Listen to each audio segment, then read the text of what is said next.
Episode 173, Kisah Seorang Pengantar Makanan yang Menjadi Miliarder. Melihat Jiang Wan memegang mangkuk dan akan minum, Yang Guilan merasa cemas dan gugup. Bagaimanapun, dia adalah putrinya sendiri. Jiang Wan, maafkan aku, tapi aku tidak bisa menahannya. Sampah antara kamu dan William tidak ada hasil yang baik. Jika kamu tidak menyingkirkannya, maka ibu akan menjadi penjahat.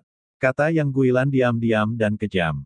Jiang Wan juga memegang mangkuk untuk minum, tapi tiba-tiba telepon berdering. Dia ragu-ragu, meletakkan mangkuknya, melirik ke telepon, itu adalah telepon perusahaan. Bu, aku akan minum nanti dan mengangkat telepon. Jiang Wan buru-buru bangkit, mengangkat telepon dan berlari keluar. Yang Guilan gelisah dan berteriak, "Hei, Jiang Wan, minum dulu sebelum menjawab telepon." Tapi, Jiang Wan sudah keluar. Yang Guilan sangat marah, hanya selangkah lagi. Kemudian, setelah Jiang Wan kembali, dia juga buru-buru membawa tasnya, mencium Kiki, dan keluar. "Hei, Jiang Wan, minum obatnya." Yang Guilan gelisah. Jiang Wan menoleh ke belakang, matanya berkonflik dan berkata, "Tidak perlu ibu, lain kali aku ada hubungannya dengan perusahaanku, dan aku akan pergi." Dengan tergesa-gesa, Jiang Wan lari dari rumah sakit. Tapi di sini, Yang Guilan menginjak kakinya dengan marah, dan akhirnya dia menyia-nyiakan obat sepanjang sore. "Nenek, jangan marah sama ibu, ibuku sangat sibuk dan capek bekerja." Kiki duduk di ranjang rumah sakit saat ini, bermain dengan boneka, wajahnya polos, sangat penuh kasih sayang. Yang Guilan menoleh, berjalan, menyodok dahi Kiki dengan jari-jarinya, mengertakkan gigi dan mengutuk, "Kamu bajingan kecil, itu karena kamu. Ayahmu adalah bajingan yang tidak berguna, kamu bajingan kecil. Ibumu lagi hamil. Saat dia melahirkan bayinya, ayahmu dan ibumu tidak menginginkan mereka membuangmu ke tempat pembuangan sampah. Kamu tinggal menunggu sampai mati kelaparan." Kiki tiba-tiba menangis mendengar kata-kata ini. Air mata jatuh seperti hujan, dan berteriak dengan keras, "Bu, bu. Ayah, ayah." Yang Guilan kesal dan menarik rambut Kiki dengan keras, mengutuk, menangis lagi, "Aku akan membunuh kamu, bajingan kecil." Petik 2. Kiki begitu ketakutan sehingga dia tersedak oleh isak tangis, menggigit mulutnya, sangat berduka dan menyedihkan. Dan kali ini, perawat wanita yang sedang menyusui juga bergegas masuk. Melihat Yang Guilan memperlakukan Kiki dengan sangat kasar, dia langsung kesal. "Siapa kamu? Siapa yang menyuruhmu menggertak anak itu?" Perawat adalah seorang wanita jangkung, sangat tertekan, memegang Kiki di lengannya, dan terus-menerus menghibur, "Jangan menangis, jangan menangis." Kiki berbaring di pundak suster yang menyusui, yang menangis disebut langit yang redup, itu adalah patah hati. Yang Guilan sudah dalam keadaan marah. Saat bertemu dengan perawat bergigi tajam, dia langsung menunjuk ke arahnya dan mengumpat dengan sengit, "Kamu siapa? Adakah tempat untuk kamu berbicara? Kamu mengawasi pengasuhan anak, bagaimana kamu berbicara denganku?" "Apa?" Melihat Yang Guilan balas, perawat itu langsung menjawab, "Tidak benar bagimu memarahi anak seperti itu. Siapa kamu? Aku akan memanggil seseorang jika kamu tidak pergi." Yang Guilan tertawa, "Oh, Ling Jian ini, Anda hanya seorang perawat kecil dari putri saya, berani berbicara dengan saya seperti ini, percaya atau tidak, saya akan membiarkan putri saya mengantarmu." Ketika perawat-perawat mendengar ini, dia sedikit terkejut. "Putrinya, benarkah?" Perawat wanita bertanya ragu-ragu. "Hehe, saya neneknya, kenapa, sekarang kamu tahu kamu takut? Kalau begitu cepat minta maaf padaku, jika tidak aku akan membiarkan putriku memecatmu." Yang Guilan menyilangkan lengannya, tegak dagu, kepala Inggris mengguncang otak, itu adalah yang arogan. Pandangan anak-anak dari keluarga miskin, cukup baik untuk menempatkan wajah mereka sendiri, pengadilan kematian.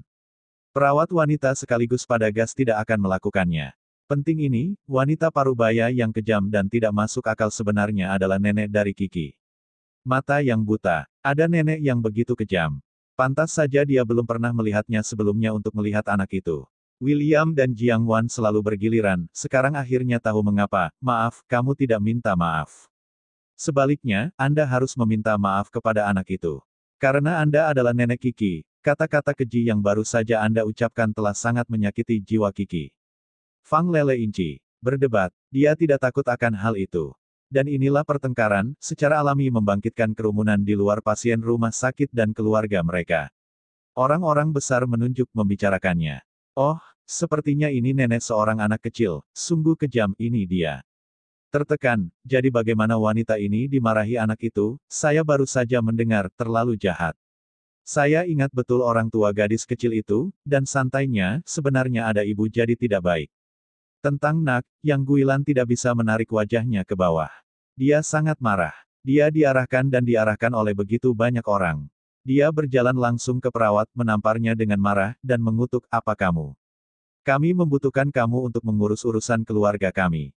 Kamu hanya perawat yang diundang oleh menantu dan anak perempuan saya harus membenarkan identitas mereka dan tidak menganggap tikus itu usil. Jika tidak, percaya atau tidak. Petik 2. Fang Lele juga tercengang, pipinya memerah karena tamparan itu. Yang Guilan ini sangat keji dan kejam. Tapi ada Kiki di pelukannya, dia menahannya. Saya mengambil uang dari menantu dan putri Anda, dan itu tidak ada hubungannya dengan Anda. Anda harus meminta maaf kepada Kiki hari ini, jika tidak Anda tidak bisa pergi. Fang Lele, seorang gadis dengan orang yang baik dan baik hati, benar-benar tidak dapat memahami Yang Guilan. Jadilah manusia. Dia adalah wanita yang berhati feme. Ini adalah pertama kalinya Fang Lele melihat Fang Lele memperlakukan cucunya seperti ini. Yang Guilan dimarahi oleh semua orang, dan dia sangat tidak bahagia. Fang Lele melotot dengan marah, menamparkan masa lalu lagi, dan mengutuk pelacur bau. Coba satu kalimat lagi.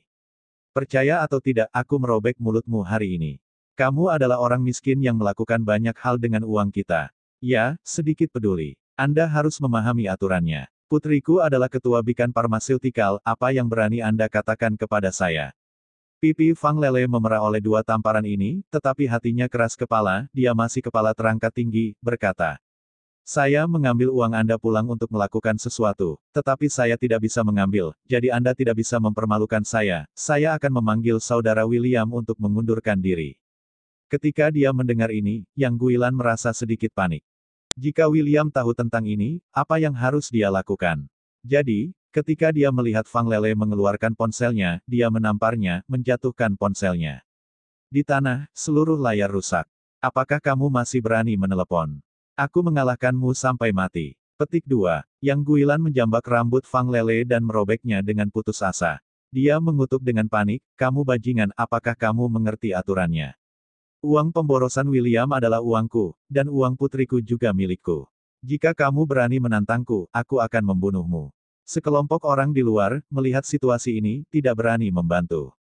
Mereka juga menyaksikan kegembiraan hal semacam ini, dan mereka sangat ingin membantu. Nanti, mereka tidak tahu. Fang Lele berpelukan erat Kiki yang merepotkan menahan pukulan dan tendangan Yang Guilan. Pada akhirnya, Yang Guilan langsung menekan Fang Lele ke tempat tidur. Dia menamparkan beberapa kali. Fang Lele sudah menyingkirkan Kiki itu, penuh wajah. Sidik telapak tangan merah dan pakaian di tubuhnya robek. Dia mengertakkan gigi, matanya penuh air mata dan keluhan. Kamu terlalu menggertak. Fang Lele berteriak, menutup mulutnya, dan lari. Yang Guilan tampak seperti ayam jago yang menang, menunjuk ke arah sekelompok orang di sekitar pintu dengan arogansi, dan mengutuk apa yang kamu lihat. Keluar dariku. Banyak orang sangat marah, tetapi mereka tidak berani melakukannya. Setelah memarahi para penonton, Yang Guilan melirik Kiki yang tersedak yang berdiri di sudut, menunjuk ke arahnya dengan kejam dan berkata, lain kali saya akan mengemasmu. Setelah itu, dia menoleh dan pergi. Dan di sini, Fang Lele berlari keluar dari rumah sakit dan datang ke taman, menutupi wajahnya dengan lutut, menangis. Sangat dirugikan. Dia tidak pernah dipermalukan dengan cara ini. Dia miskin, tetapi dia memiliki tulang punggung. Kenapa dia menggertak dirinya sendiri seperti itu? Ada apa dengan Lele? Tiba-tiba, William datang dengan membawa kotak makan siang dan buah-buahan di tangannya. Fang Lele mendengarkan suara William. Dia berbalik dan dengan cepat menyeka air mata dari wajahnya. Tidak apa-apa.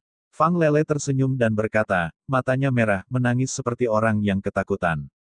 William mengerutkan matanya dan berkata, tidak apa-apa. Lihat bagaimana kamu menangis. Katakan padaku, siapa yang mengganggumu, aku akan membantumu. Siapa lagi yang bisa menjadi ibu mertuamu yang kejam? Tiba-tiba, seorang perawat kecil berjalan mendekat, menatap William dengan ganas, dan berkata, dia baru saja memukuli kami Lele seperti ini di depan sekelompok orang. Oh, saudari Sisi, jangan katakan apapun. Sekarang, saudara William, jangan dengarkan omong kosongnya. Tidak apa-apa. Fang Lele menarik-narik ujung perawat kecil di sebelahnya, matanya bergerak.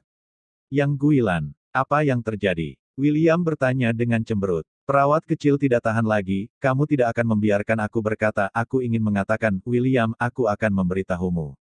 Ibu mertuamu benar-benar sangat buruk, dia hanya.